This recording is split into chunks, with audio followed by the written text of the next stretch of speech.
So what kind of points came out of it? You know? What kind of thoughts do you have in that situation?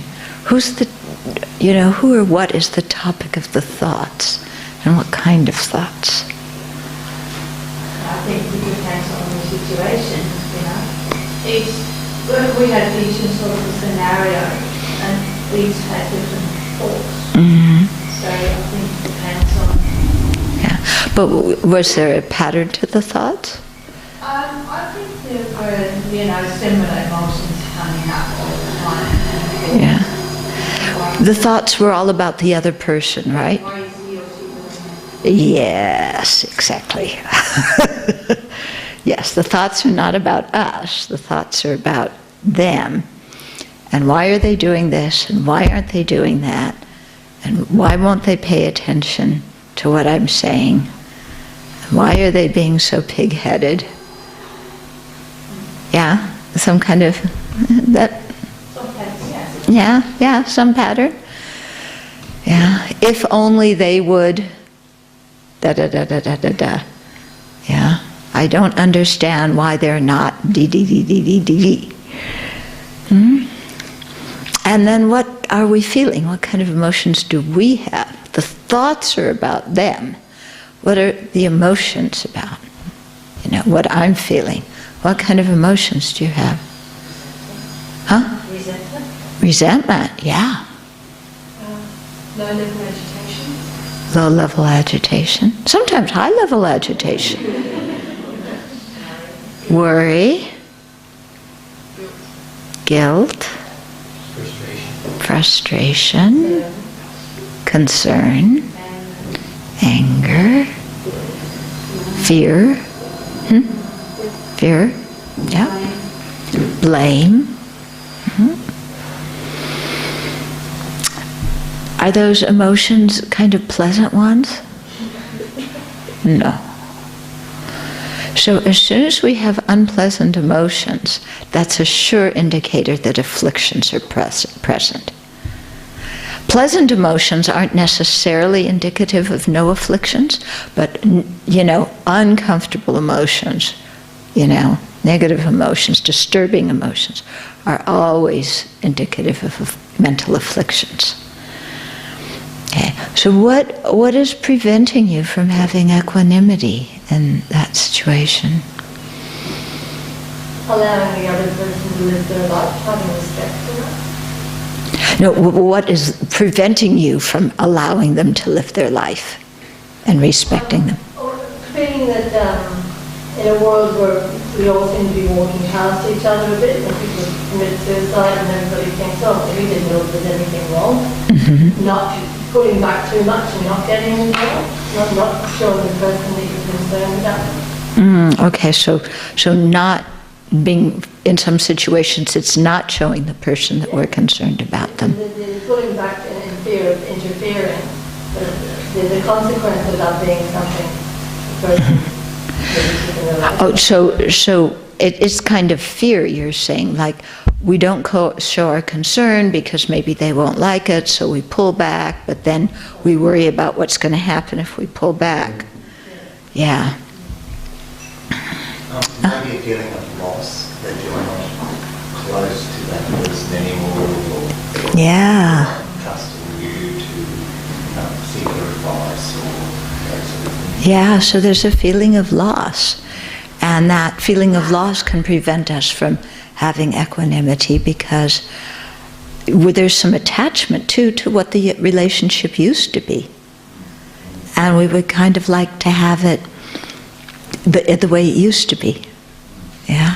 Which is another point too, that things change. Mm-hmm. People change, relationships change. Yeah. All sorts of things change, and we're not always on board with the change. Sometimes we would like things just to remain as they are. We don't have much control over it. Yeah, people grow up.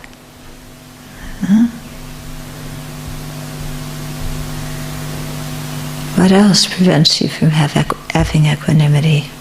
Fear of maybe not being liked. Like what? Give an example. Like, being afraid that when you start to do something which you know that might not be very favourable towards a few, that you might receive, which can cause more problems. Okay. Yeah. So you're wanting to do something, but you're afraid the person won't like it or like you. Yeah. And what about the guilt? Yeah? What prevents us from getting over that guilt? Feeling responsible for them. Yeah? Sometimes we take responsibility that is not our responsibility. What I've noticed very often, we living beings are so strange. We feel responsible for what's not our responsibility, but we aren't responsible for what is our responsibility. Yeah? What somebody else is feeling or what somebody else is choosing to do in our life, if they're an adult, that's not our responsibility. But we feel responsible for it. I should be able to. Especially when it's an adult. Yes, an adult child.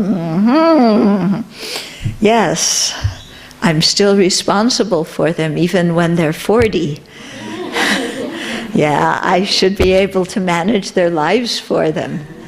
Yeah, I should be able to da-da-da-da-da. Or they're not making wise decisions and it's my fault. Is it your fault when other people don't make wise decisions? Whose responsibility is somebody's decisions? When you make unwise decisions, whose responsibility is it? It's our own. Although sometimes we try and push it off on someone else. Oh, I make such unwise decisions because so-and-so did this and that. But, that doesn't hold water. Yeah, our decisions are our responsibility. Why do we think other people's decisions are our responsibility? Be careful of them. Is that caring for them, or is that stifling them? Control freak. Control freak. Exactly. Yeah. It's a lot of self-centeredness, isn't it? Rescuer? Yeah, we want to rescue them. We want to be important in their life. We're attached. Huh? Attached to them. We're attached to them. We're attached to them, yeah. Yeah, attachment is very different than concern. Attachment for somebody has an agenda. Concern is you're concerned and you're, going to see what possibilities there are to help. Yeah, but attachment has an agenda.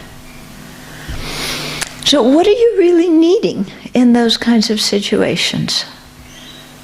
Yeah, when somebody you care about is not very receptive to help. Yeah. Yeah, you need acceptance. Oh, yeah, an understanding of karma, an understanding of impermanence. Yeah. We may want some appreciation from, too, but are we going to get it? No. But we can give ourselves some appreciation in the sense of saying, at another time, at another place, I was able to influence this person in a positive way, and I appreciate having that opportunity, and I think they appreciate what they learned at that time. Yeah, and that's not the situation anymore, but I can appreciate, for what I was able to do in the past.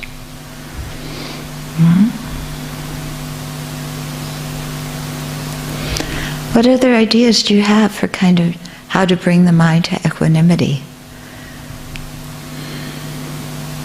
There's quite a lot of wisdom involved. There's a lot of wisdom. We need wisdom. Yeah, don't we? Yeah, we need some wisdom. Not to give up on somebody, Right. to even if Yeah. you can't help someone to harm. Yeah, exactly. If you can't help, try not to harm. Don't give up. Yeah. But don't try and control. Through your meditation, through your meditation practice, not just staying centered. Yeah, our meditation practice can help a lot calming our mind. Yeah.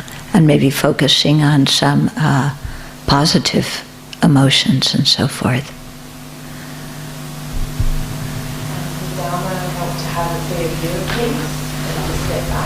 Yeah.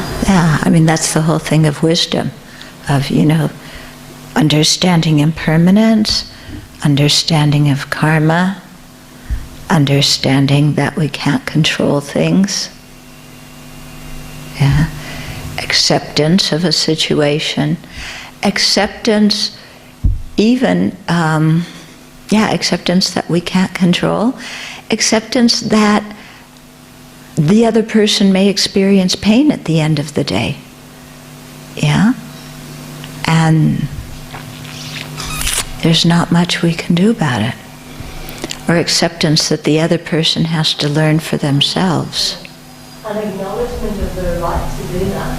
Yeah. And we're not somebody who have our lives in such control that we can tell other people how to get there. We need to look, how are we doing? Yes. So maybe some focus on ourselves instead of focus on them. Yeah, because that's why I was asking about the thoughts. The thoughts we have are all about them, how they should be. The focus is on them in a really unhealthy way. Yeah, and what we need to do is shift the focus to ourselves. And how do I create acceptance and equanimity? How do I free myself from taking responsibility for things that aren't my responsibility and being responsible for things that are? Because how I feel in the situation is my responsibility. Yeah, because sometimes, I'm thinking the parent-child relationship, it's so easy as a parent to then say to the child, after I've done so much for you, and look how you're treating me, and I'm broken up and sad and this and that and feeling rotten, and it's because of how you're behaving. So that's a very good example of where we're not taking responsibility for what we're responsible for. We're saying they're responsible for my unhappiness, so I try and guilt trip them. Okay? But I need to be responsible for what I'm feeling. Yeah. Meanwhile, I'm feeling responsible for what they're feeling and feeling guilty because, they're not different. But we can't control them. Okay? So do you see how we get tangled up? When there's lack of clarity in the mind, and how we have to really come back and, what exactly, my feelings are my responsibility. Their feelings are their responsibility. My actions are my responsibility. Their actions are their responsibility. Yeah, and it's difficult, and it's painful. Yeah. Somebody told me a story. Must have been one of the guys I worked with in prison, and he was saying that when he was a teenager, he was really acting out, and always getting in trouble and getting hauled into the police station, and his mother would always come down and and rescue him and get him out, and if he had to go before the judge, she would always pay whatever is necessary and take him home, and And this was going on for quite a long time. And then at one point, he got in trouble. He was in front of the judge. And the mother said, "Judge, you keep him. I can't handle him anymore." And he told me that was the biggest shock in his life. Yeah, and it made him realize, oh, I have to be responsible for my actions. Yeah, so I bet that was really hard for the mother to do. Really hard. But she had probably had more than enough at that point. And just said, you know, I can't control him, you keep him. And he was like, yeah. Big wake-up call for him.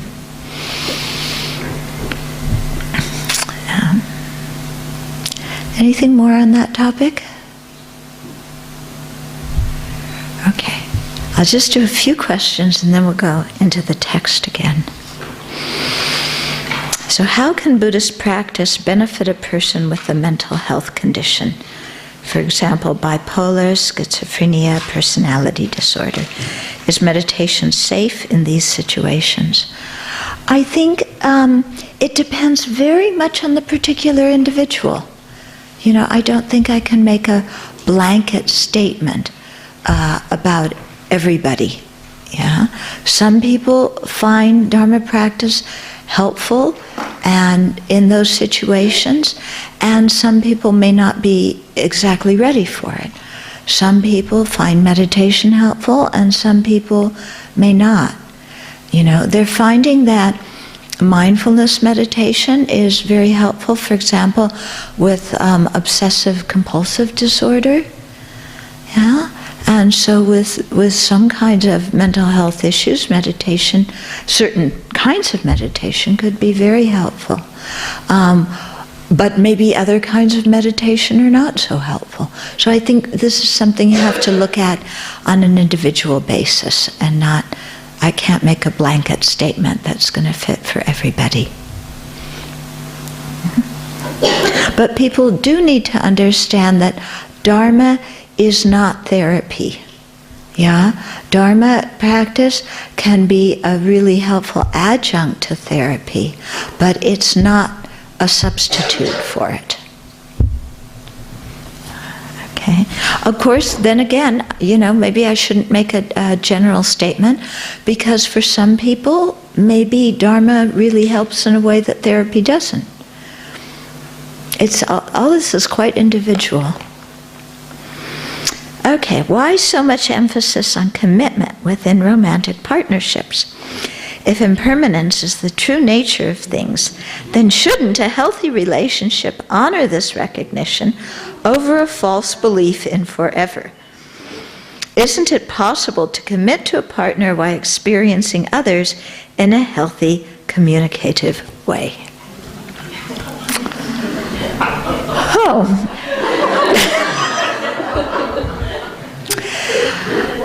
That is so idealistic. That was my generation. You know? That's what my generation tried. And it didn't work. Why doesn't it work? Because not everybody is aware of impermanence. Because not everybody has a mind free of attachment. Because not everybody has a mind free of jealousy. And because children need their parents to have a stable relationship to grow up when they grow up. And because that question is coming from attachment.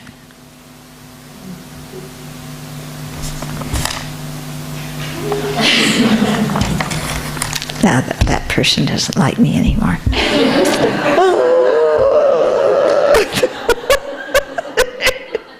I didn't say what they wanted me to say. Now they're going to tell bad stories about me. She's so old-fashioned. She used to be a hippie, and look at her now.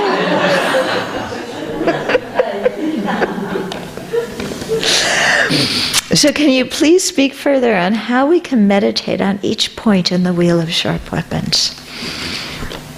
Well, I'll just share with you a little bit how I do.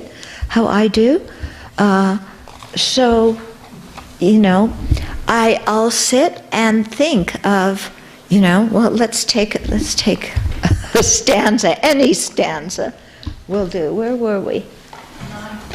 19. Okay. I'll just take this as an example. When my mind becomes dull and my heart unhappy, it is the wheel of evil karma returning upon me for making others accumulate negative karma. From now on, I will shun enabling others' negative actions.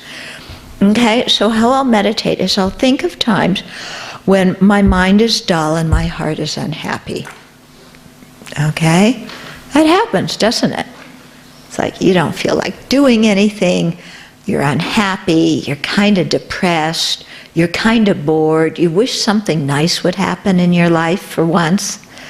There's kind of a restlessness and a moodiness. Okay? So I'll look at that kind of situation. And then I'll often ask myself, what is it I'm wanting in this situation?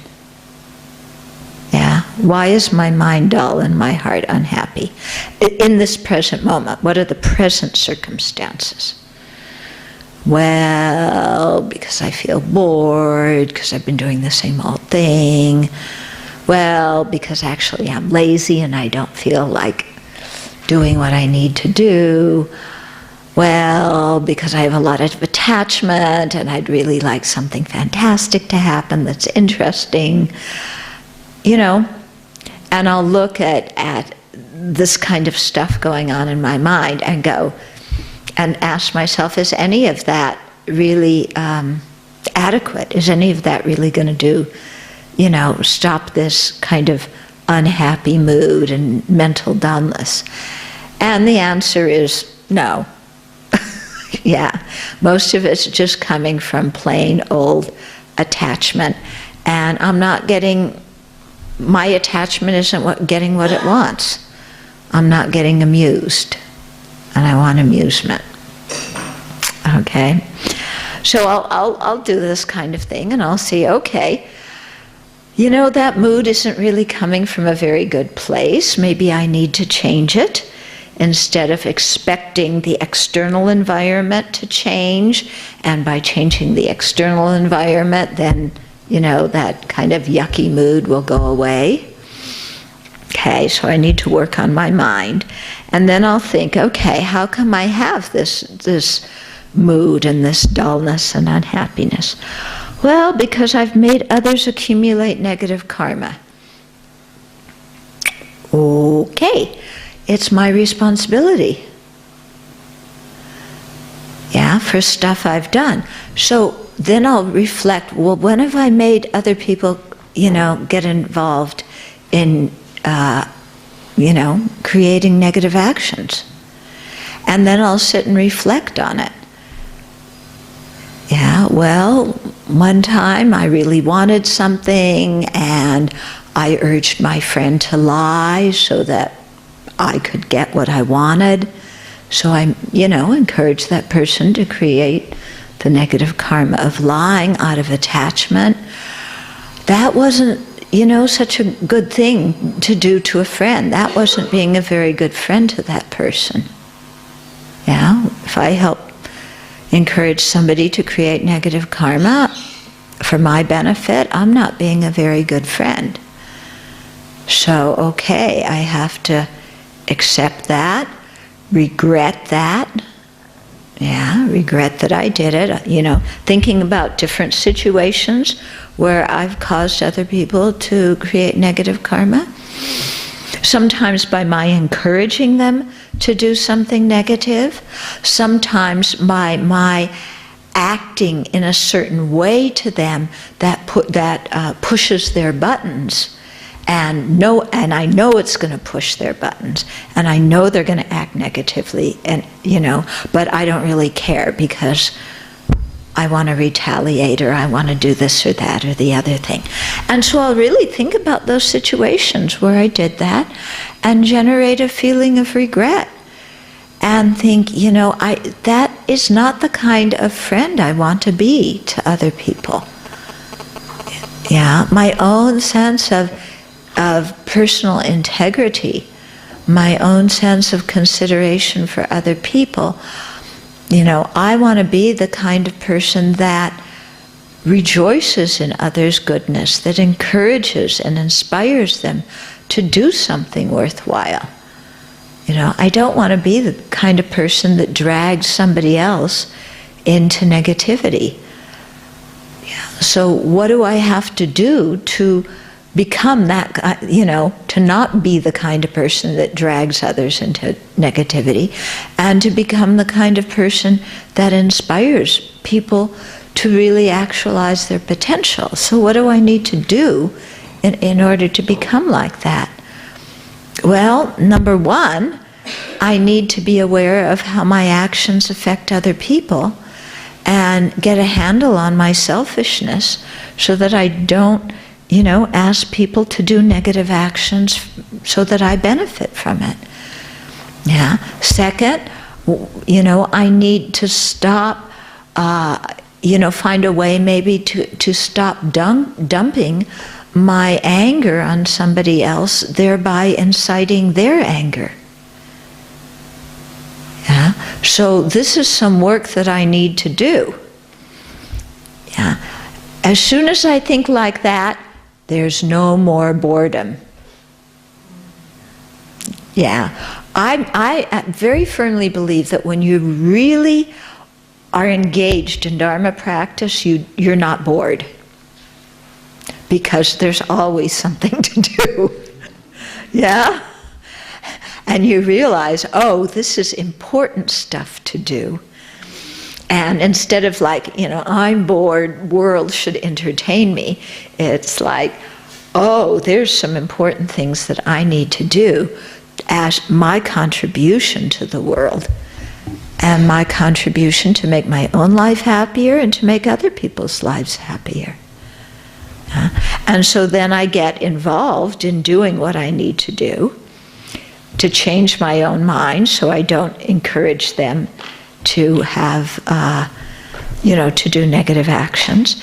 And, in specific, from now on, I will shun enabling negative actions, others' negative actions. And so then I need to think, okay, how am I going to do that? Yeah? How will I, stop encouraging people to do negative actions? Or if I see somebody starting to do something negative, how can I skillfully steer them in another direction? Okay, so this becomes a whole way of meditating and reflecting on the verse. And then at the end, I'll do the taking and giving meditation and think of all the people who make others do negative actions, and all the people who are the recipients of that, who do negative actions because others have encouraged them to do it. I'll take on all that suffering, use it to destroy my self-centeredness, and then imagine, transforming and multiplying my body, possessions, and merit, and giving those to both sets of people, the ones that act negatively and the ones that encourage the negative actions, and then think that they receive those and that their needs are fulfilled and they have all the good conditions for Dharma practice, and imagining them practicing and attaining the different levels of the path. Okay, so that's how I'll meditate on the verse. Okay.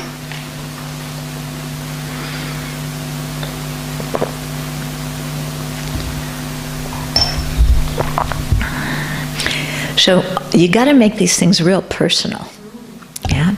Yeah? Can I ask a quick question? Sure. I asked you yesterday. The act of turning those thoughts against my own self-centered attitude. even though you did explain yesterday, it still occurs conceptually other than a visualization process rather than a thinking process.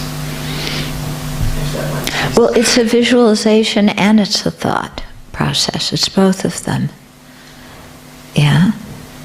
Okay, so I get the visualization process. Right. You shared yesterday. Right. But the actual, it's probably quite detailed, but what's the actual thinking process that you step through? The concept of attempting to visualize something going against some part of the... Okay.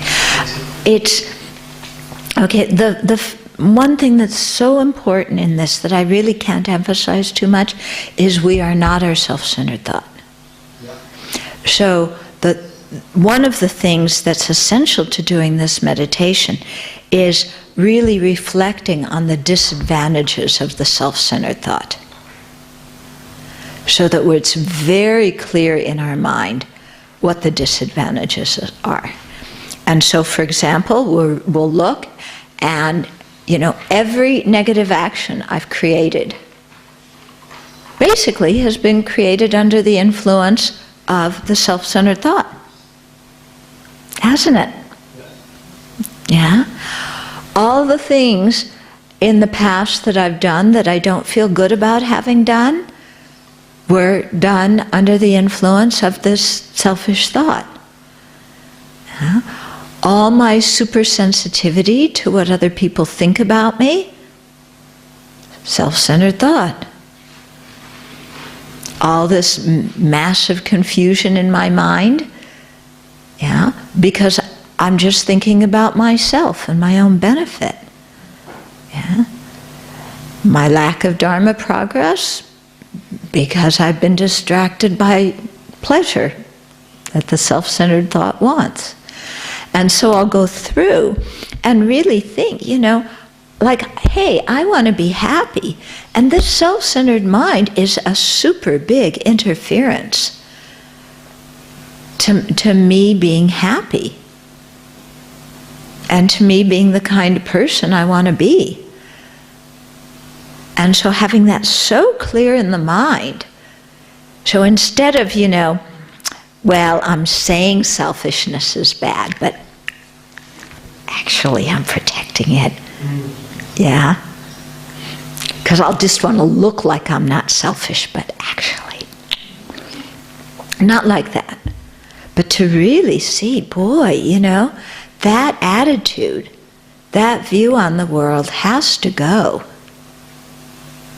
Yeah, it's not me and it's making me miserable.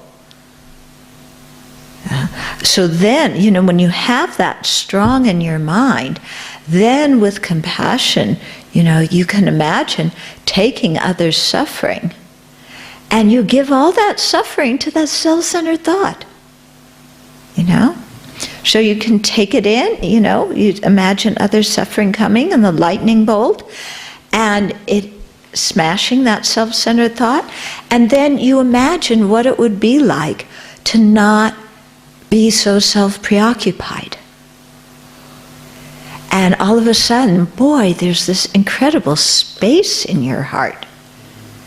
There's space. You're not so uptight. You're not so stressed out. There's just space. And you enjoy that space. The freedom from the self-centeredness. And then you think, wow, wouldn't it be nice if others had happiness? How can I bring that about? And then you imagine, well, what resources do I have right now? I have my glasses, So I imagine giving my glasses to others.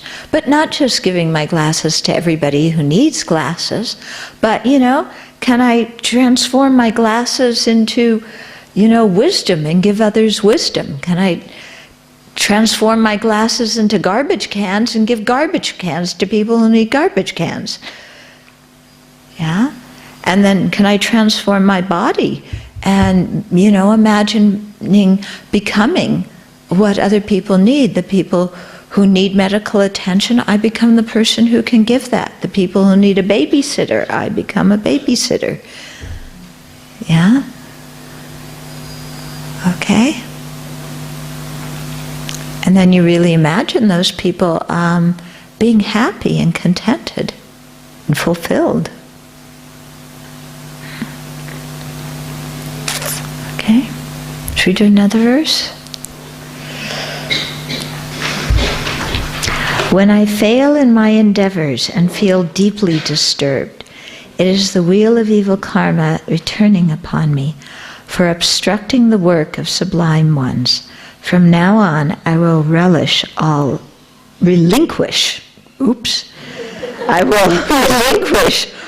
obstructive deeds. Oops. Okay, so, how do I meditate here? When I fail in my endeavors and feel deeply disturbed. None of us like to fail, do we? It's like, oh, I wanted to do a good job and I blew it. Or I wanted this and that and I blew it. Or whatever it is, we failed. If I can give a little aside here, I was talking to a friend one time who told me that he was talking to a professor at a university. And he asked that professor, how do you evaluate students that would be good for, graduate work, or if they're graduate students, would be good for postdoc work? The professor said, I observe how they handle failure. Isn't that interesting? And I thought about it because, we usually don't observe how people handle failure. We observe how good they are and how they do nice things and accomplish stuff. But actually, how people handle failure tells you a lot about them, doesn't it? Yeah? Some people, when they fail, they just fall apart. They can't handle their own failure. Other people fail and they sit up and they say, okay, how did that come about? What were the causes? Yeah, did I have some responsibility in that? Was I blind? What can I learn from that? Some people, when they fail, say, okay, how do I go about avoiding that in the future? And they pick themselves up and put themselves together and put the situation together and go on. So actually, how people handle failure tells you a lot about them. There's quite a good reflection. If we were having another day of teachings, this would be our discussion group topic. How do we handle failure? Yeah. So maybe you have to think about it on your own. Yeah. Okay. So when I fail in my endeavors and feel deeply disturbed, I'm unhappy, I feel bad about myself, I feel guilty, I feel depressed. Yeah, so I'll remember situations like that. Boy, I've had enough of them. But you know what? When I look back on some of the situations where I failed, they've been such good experiences for me. And I really see now that I could not have done what I have. I could not have accomplished what I have accomplished had I not failed before. Yeah? Because what I learned from failing was so important. Yeah. It was something I could not have learned in any other way. I had to go through the failure to learn this. And like now, looking back, I see, it was a good experience in the long term because I learned what I couldn't have learned otherwise. That has enabled me to do things and accomplish things that otherwise I couldn't have done. Yeah. So I think in many ways, if we can look back on our failures in that way and learn from them, then we can go forward in such a much better way. You know? Because failure makes us really humble. Sometimes before we fail, we're a little bit too full of ourselves. Yeah? Is that true for you? When you look at your failures, I was a little bit too full of myself. Yeah? And failing, you know, makes me humble, puts my feet on the ground. Yeah. Gives me some more compassion for other people who fail, because I know what it's like.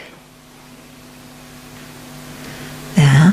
And so I also know how to encourage other people who fail now, because I went kerplunk. Yeah, big time. So,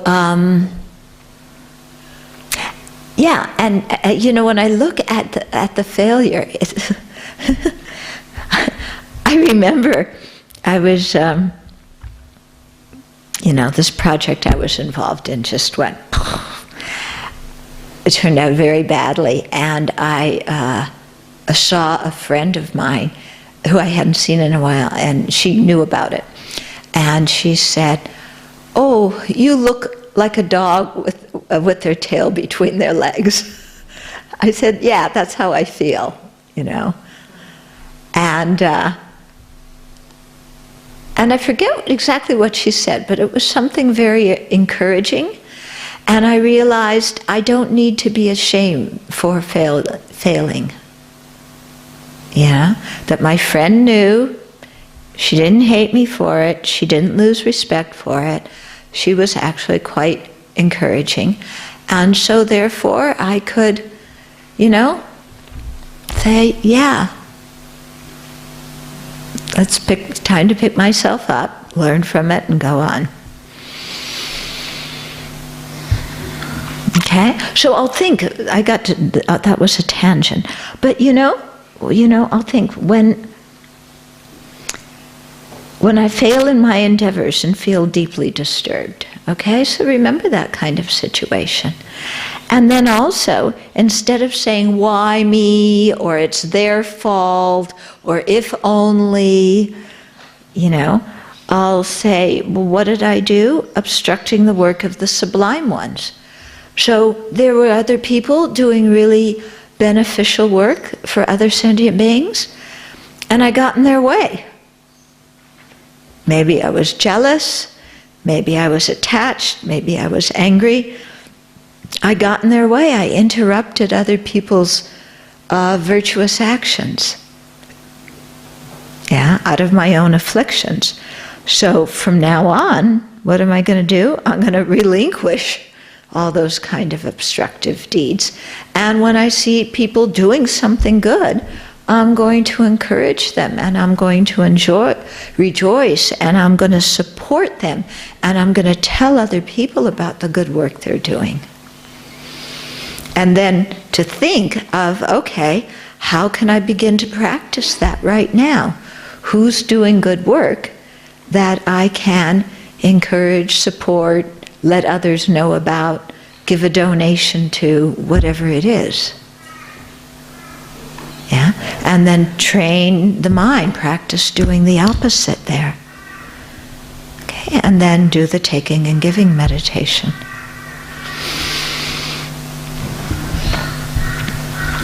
Verse 21, when my gurus remain displeased, no matter what I do, it is the wheel of evil karma returning upon me for acting duplicitously towards the sublime Dharma.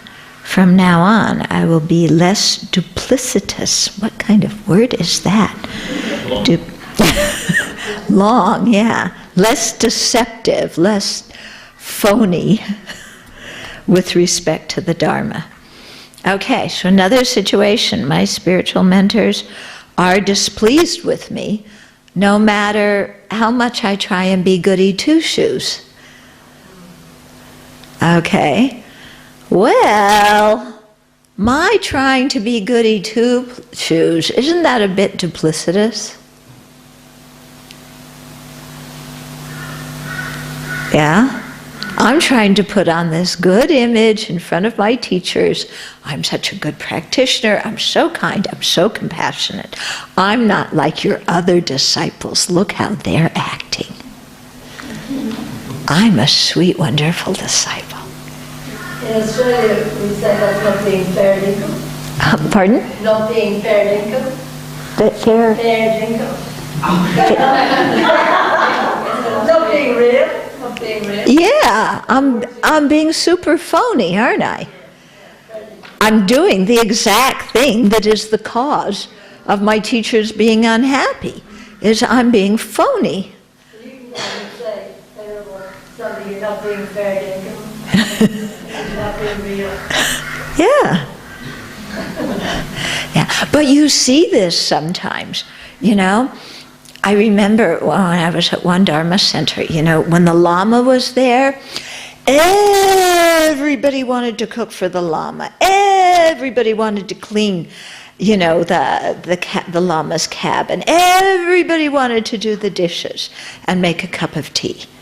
But for the people who were attending the course, nobody wanted to give them tea. Nobody wanted to wash their dishes. Nobody wanted to do anything. Yeah, we all wanted to be important and serve our teachers and get credit for serving our teachers. But the big point we were missing is, who does our teachers care more about than anybody else? Other sentient beings. So if we really want to serve our teacher, we've got to serve other sentient beings. But I didn't want to wash their dishes. Yeah? I want to look holy by being the teacher's attendant. I don't want to wash somebody else's junky dishes. They can wash their own. Okay? This is exactly the mind. Of course my teacher's going to be displeased with me. Look what's going on in my mind. Yeah, there's no sincere practice. I'm just looking to create a good image. And I'm trying to pull one over on my teacher, of all people, you know. It's like, of all people, I'm trying to pull the wool over their eyes. This should be the last person. Because this is the person who's really trying to benefit me. But I'm not giving them a chance to benefit me because I'm creating this, you know, Pollyanna image that I'm such a good, sweet disciple, better than all your other ones. Which means actually I'm worse than all the other ones. Okay? So from now on I will be less duplicitous, you know. So I'll be less phony, I'll be less sneaky. Duplicity can also be sneaky, you know. Where you're really sneaky. You go around and, you know, you stick your fingers in pots where they don't belong. Yeah? Trying to, you know, what's this person doing? What's that person doing? How can I make this situation happen? Sometimes we even try and manipulate our spiritual teachers so that they'll do what we want them to do or say what we want them to say. Yeah? And again, you know, who are we harming if we do that? This one. Okay? Make some sense? Yeah? Verse 22, when everyone challenges what I say, oh God. Do we really have to think about this? Oh. You know, when everyone challenges what I say, it is the wheel of evil karma returning upon me for disregarding. Here it says shame and conscience. I like to translate those terms integrity and consideration for others. Okay. The word shame, you know, there's different kinds of shame. One kind of shame is a good kind. Most kinds of shames are a rotten kind. When we usually say the word shame, we usually think of the rotten kind. So I don't want to encourage anybody else to have that kind of shame. Yeah? So it really means having a sense of personal integrity. Yeah? I want to avoid negative actions because I respect myself. Yeah? I don't want to be a person who acts in a certain way. You know, I respect myself. I have a sense of my own integrity, so I'm going to avoid bad actions. That's what shame means here. Okay? Conscience, I like to translate as consideration for others. Realizing that what my actions affect other living beings. And so I care about how I affect others. I don't want to go through life being oblivious. No, I want to be aware of how I affect others and abandon actions that are going to stir up others' negativities or make them unhappy. Okay? So in the past, I've disregarded those two attitudes, and I've just blatantly done whatever I want to, operating, you know, on the basis of what my attachment wants, it should get. What my anger wants to destroy, it should destroy. I am the center of the universe, and the world is mine to conquer, and who cares what happens to others? So that's the attitude I had in the past. Yeah, which is why everybody is challenging what I say today. Yeah, isn't that an interesting connection between those two things? Yeah, because I don't know about you, I really hate when other people challenge what I say when I'm in a position of leadership or responsibility, and people go, you know, forget you, I don't want to do that, I want to do it my way, who do you think you are, you don't know best, your idea is stupid. But I'm I'm in a position of responsibility, and everybody challenges it. You know, or you're in a position, of responsibility, and everybody plays out their authority issues with you. You know how that is? Any parent of a teenager knows that. Or I should say most parents of teenagers. Yeah? What do your teenagers do? They challenge you right, left, and center.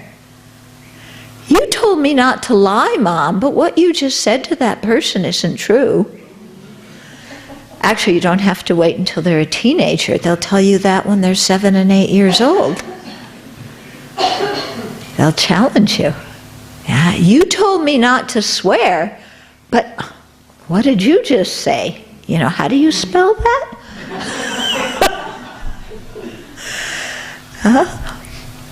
So, you know, everybody challenges what we say. Nobody believes us. Nobody wants to cooperate with us. You know, everybody's just throwing a monkey wrench and, you know, making things difficult. Okay, why does that happen? Because in the past, I have disregarded others' feelings and the effects of my actions on them, and I've disregarded my, excuse me, it's really difficult for me to concentrate when other people are talking.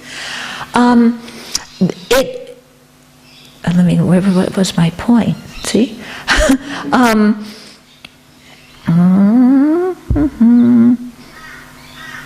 Okay, I've disregarded shame and conscience. Yeah, so I've just done whatever I've wanted, challenging everybody else, not caring about the effects of my actions on other people, not having my own sense of personal integrity.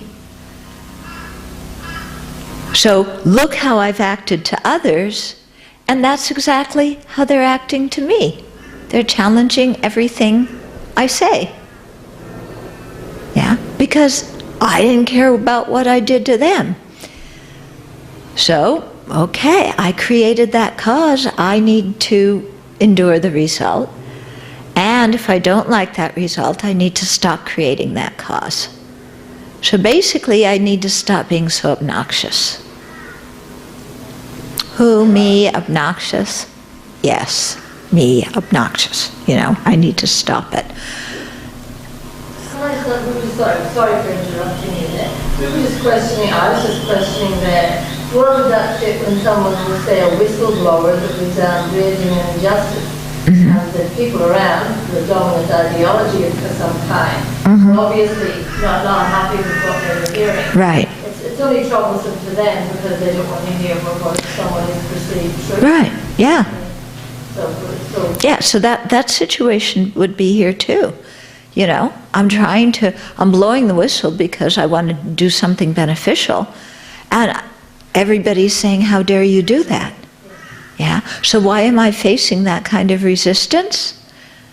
Because I did something similar to other people. And I didn't want to hear what other people were telling me in the past.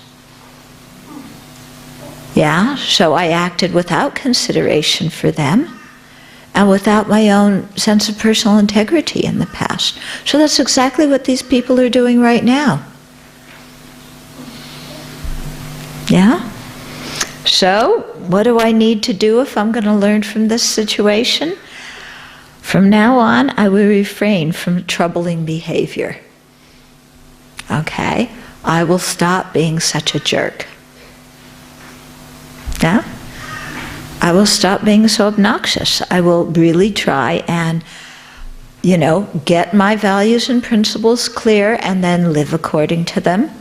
Be aware of how what I think, say, and do affects the people around me, and out of care for them, not do things that are going to disturb their minds or make them lose faith or make them lose hope. Yeah, I'm going to now do things that are, that will be beneficial for those people around me because I care about them and I care about the effects of my actions on them. That's a good place to stop, huh? No?